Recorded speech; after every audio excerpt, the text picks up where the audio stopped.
नमस्कार भक्तजनों, आइए आज हम जानते हैं कि पद्मिनी एकादशी व्रत कब है और इसके क्या महत्व हैं।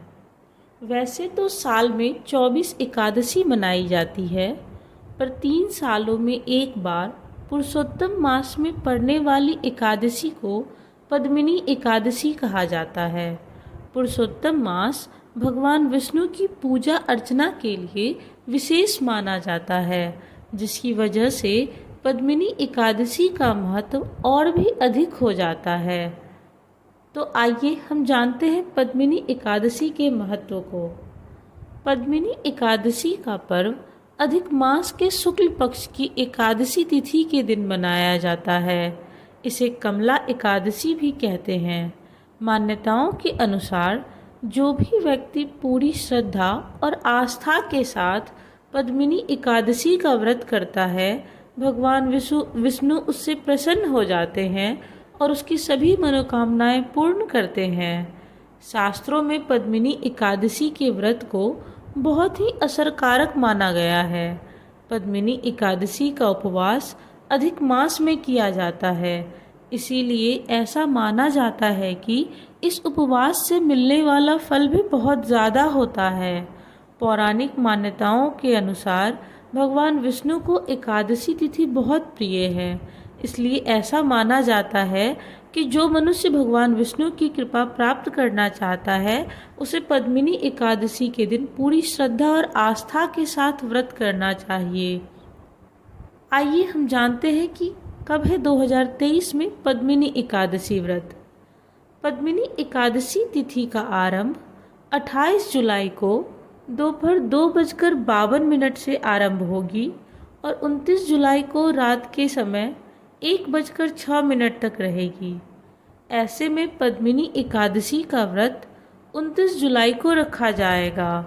वहीं बात करें पारण की, तो पद्मिनी एकादशी व्रत के पारण का समय 30 जुलाई रविवार को सुबह 5:41 से सुबह 8:24 तक है। तो आइए अब हम जानते हैं पूजन की विधि। पद्मिनी एकादशी का व्रत करने के लिए 10वीं तिथि के दिन सूर्यास्त के पश्चात भोजन ग्रहण नहीं करें। पद्मिनी एकादशी के दिन सूर्योदय से पूर्व उठकर नित्य क्रियाओं से निवृत्त होने के पश्चात स्नान करके स्वच्छ वस्त्र धारण करें। अब अपने घर के पूजा कक्ष में पूर्व दिशा की ओर मुख करके बैठ जाएं। अब अपने सामने एक लकड़ी की चौकी रखें। अब लकड़ी की चौकी पर थोड़ा सा गंगाजल छिड़ककर उसे शुद्ध करें। अब चौकी पर पीले रंग का कपड़ा बिछाकर उस पर स्वास्तिक का चिन्ह बनाएं। अब स्वास्तिक के ऊपर भगवान विष्णु की मूर्ति या तस्वीर स्थापित करें। भगवान विष्णु के सामने घी का दीपक जलाकर भगवान को फूलों की माला पहनाएं और तुलसी दल अर्पित करें। इसके पश्चात भगवान विष्णु की चालीसा, स्तुति, स्तोत्र और मंत्रों से भगवान विष्णु की पूजा करें। इस दिन विष्णु सहस्त्रनाम और नारायण स्तोत्र का पाठ करना शुभ माना जाता है और पद्मिनी एकादशी की व्रत कथा अवश्य सुने। अंत में भगवान विष्णु की आरती करें। पूरा दिन व्रत करने के पश्चात अगले दिन सुबह भगवान विष्णु की पूजा करके व्रत का पारण करें।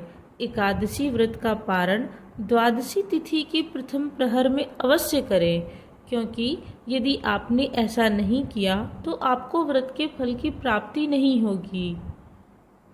पद्मिनी एकादशी के लिए पौराणिक मान्यता है कि जो भी मनुष्य पूरी श्रद्धा और आस्था के साथ पद्मिनी एकादशी का व्रत करता है, उसे मृत्यु के पश्चात विष्णु लोक की प्राप्ति होती है। पद्मिनी एकादशी का व्रत करने से मनुष्य की सभी समस्याएं दूर हो जाती है और उसे हर प्रकार की तपस्या यज्ञ के समान फल प्राप्त होता है। मान्यताओं के अनुसार सबसे पहले श्री कृष्ण ने अर्जुन को पद्मिनी एकादशी की व्रत कथा सुनाई थी। ऐसा माना जाता है कि पद्मिनी एकादशी का उपवास करने से मनुष्य को साल भर की सभी एकादशी के व्रत के समान फल प्राप्त होता है। धन्यवाद।